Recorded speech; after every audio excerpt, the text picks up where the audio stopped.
Assalamualaikum warahmatullahi wabarakatuh. Apa kabar semuanya? Gue harap seluruh siswa-siswi kelas 8 dalam keadaan sehat walafiat sehingga bisa menerima pembelajaran yang akan Ibu sampaikan untuk hari ini. Baiklah, hari ini kita akan membahas tentang bab pertama di kelas 8 semester ganjil, yaitu tentang pola bilangan. Jadi di pertemuan hari ini ada 3 tujuan pembelajaran yang akan kita bahas, dan Ibu harapkan ketiga tujuan pembelajaran itu bisa tercapai, bisa dipahami, bisa dimengerti untuk pertemuan pertama ini. Jadi tujuan pertama kita itu tentang, Ibu berharap seluruh siswa kelas 8 itu bisa memahami pengertian pola bilangan. Kemudian yang kedua, tujuan yang keduanya Ibu berharap seluruh siswa itu dapat menyebutkan jenis-jenis pola bilangan. Selanjutnya tujuan yang ketiga pada pertemuan hari ini, seluruh siswa kelas 8 itu dapat menyebutkan suku berikutnya dari pola bilangan yang Ibu berikan. Jadi yang dimaksud dengan pola bilangan adalah susunan dari beberapa angka, di mana angka-angka ini itu dapat membentuk pola tertentu. Kemudian jenis-jenis pola bilangan ini ada banyak ya, tapi yang kita bahas di sini hanya ada 8. Yang pertama itu pola bilangan ganjil, di mana bilangannya terdiri dari angka-angka ganjil dimulai dari angka 1. Jadi kalau kita gambarkan konfigurasi objeknya berbentuk seperti gambar yang ada di layar sekarang. Kemudian pola bilangan genap dimulai dari angka 2, 4, 6, 8 dan seterusnya, di mana selisih tiap angkanya adalah bertambah 2 seterusnya. Kemudian yang ketiga, pola bilangan persegi. Kalau kita susun konfigurasi objeknya itu akan membentuk suatu bangun persegi. Dimulai dari angka 1, kemudian 4, selanjutnya 6, 9, 16 dan seterusnya. Dimana untuk pola bilangan persegi, kalau kita perhatikan itu membentuk suatu bilangan berpangkat.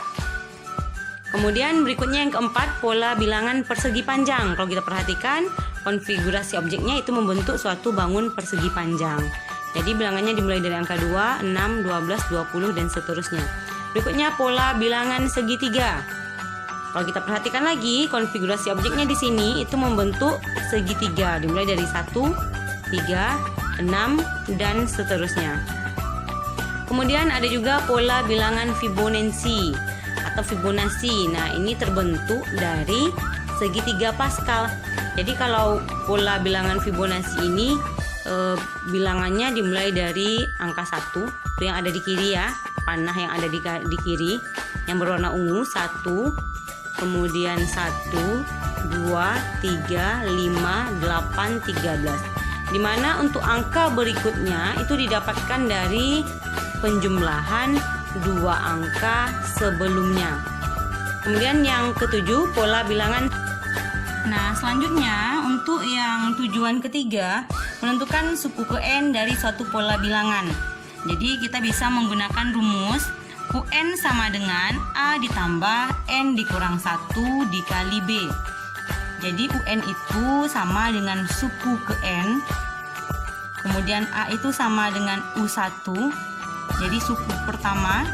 Selanjutnya B itu sama dengan beda atau selisih tiap suku. Nah, sekarang kita lanjut ke contoh.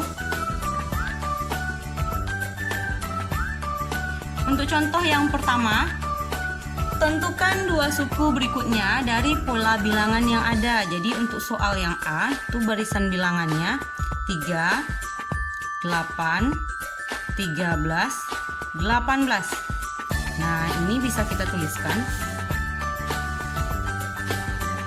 Jadi U3 ini sama dengan U1, ini U2, U3, kemudian U4. Berarti yang kita cari adalah U5 dan U6. Nah, sekarang cara menentukan 2 suku berikutnya jika bentuk soalnya seperti ini. Kita tentukan selisih atau beda tiap angka atau tiap bilangan yang ada. Dimana 3 dengan 8 itu selisihnya bilangannya bertambah 5. 8 ke 13 juga bertambah 5. 13 ke 18 juga bertambah 5. Nah, kalau kita lihat pada soal yang A itu polanya bertambah 5 untuk tiap angkanya. Berarti suku selanjutnya harus ditambahkan dengan angka 5 untuk bilangan terakhirnya. Berarti 18 ditambah 5 itu didapat hasil 23. Kemudian untuk suku yang terakhir yang diminta 23 ditambah 5 sama dengan 28. Nah, ini cara penyelesaian untuk soal nomor 1 yang A.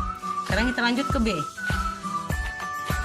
11, 7, kemudian 3. Kalau kita lihat bentuk polanya itu angkanya semakin kecil, berarti dia berkurang. Dari 11 ke 7, angkanya berkurang 4. Kemudian 7 ke 3 juga berkurang 4. Berarti pola bilangannya selisihnya kurang 4, kurang 4, kurang 4 seterusnya. Berarti untuk mencari bilangan berikutnya, angka terakhir yang ada di soal kita kurangkan 4. 3 dikurang 4 itu sama dengan negatif 1. Nah, selanjutnya jawaban terakhir. Negatif 1 dikurang 4. Ini negatif 1 dikurang 4. Oke, berapa kira-kira hasilnya? Didapat hasilnya negatif 5. Nah, yang C 6, 8, 11, 15. Angkanya bertambah besar, berarti ditambahkan bilangannya. Sekarang kita lihat. 6 ke 8 itu bertambah 2. 8 ke 11 itu bertambah 3. 11 ke 15 bertambah 4. Kalau kita lihat dari bedanya itu memiliki pola bertambah 2, bertambah 3, bertambah 4. Berarti berikutnya 2, 3, 4. Selanjutnya bertambah 5. 15 tambah 5 berarti angka yang pertama 20. 2, 3, 4, 5 berarti berikutnya 6. Tambah 6. 20 ditambah 6, 26. Nah, ini penyelesaian untuk contoh yang pertama. Berikutnya kita lanjut ke contoh yang kedua. Menentukan suku ke-30 dari barisan bilangan 5, 11, 17, 23. Kalau kita perhatikan, dengan menggunakan cara yang di atas, yang A, B, C, kita juga bisa menentukan nih suku 30-nya berapa. Tapi kan deretan angkanya sangat panjang nantinya. Nah, untuk menghemat kertas tenaga, maka kita menggunakan rumus yang ada di atas untuk menentukan hasil dari soal yang nomor 2. Yaitu rumusnya UN sama dengan A ditambah N dikurang 1 dikali B. Jadi dari soal kita harus tahu dulu yang mana yang merupakan A, yang mana yang merupakan N, yang mana yang merupakan B di soal. Sekarang ya perhatikan soal yang ada.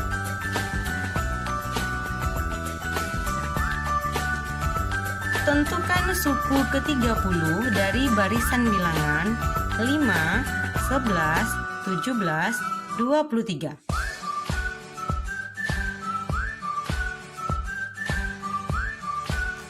Sekarang kita jawab. Dari barisan bilangan yang ada, kita tahu kalau 5 ini adalah U1. Berarti yang diketahui pertama adalah A atau U1, yaitu sama dengan 5. Selanjutnya apa yang kita butuhkan? Yang kita butuhkan berikutnya adalah B atau beda atau selisih. Nah, sekarang 5 dengan 11. Angkanya bertambah besar, berarti ditambahkan. 5 ditambah 6 itu sama dengan 11. 11 ditambah 6 sama dengan 17. 17 ditambah 6 sama dengan 23. Berarti beda tiap angka itu sama dengan positif 6. Jadi positif tidak kita tuliskan hanya 6-nya saja. Kalau dia berkurang berarti kan negatif kan? Nah, tanda negatifnya ikut dituliskan di sini. Selanjutnya N. Yang ditanya adalah suku ke-30. Berarti U30. Nah, ini yang ditanya. Angka 30 di sini itu menjadi nilai N untuk penyelesaian di soal kedua ini. Jadi N-nya ini berubah tergantung yang di soal. Selanjutnya, jawab.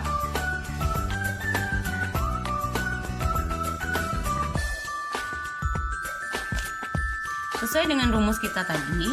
Nah, rumus kita nih ada di sebelah kiri. UN sama dengan A ditambah N dikurang 1 dikali B. Berarti U. Nah, kita lihat soal kita. Yang ditanya tadi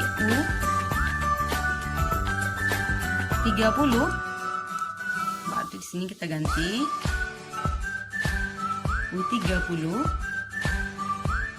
sama dengan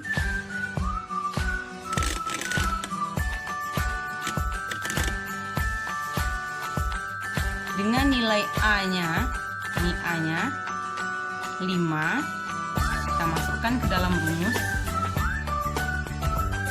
5 ditambah, nah ini nilai N-nya tadi ya 30 kurang 1 kali beda. Jadi beda tiap angka tadi itu bedanya sama dengan 6. Di sini dikali 6.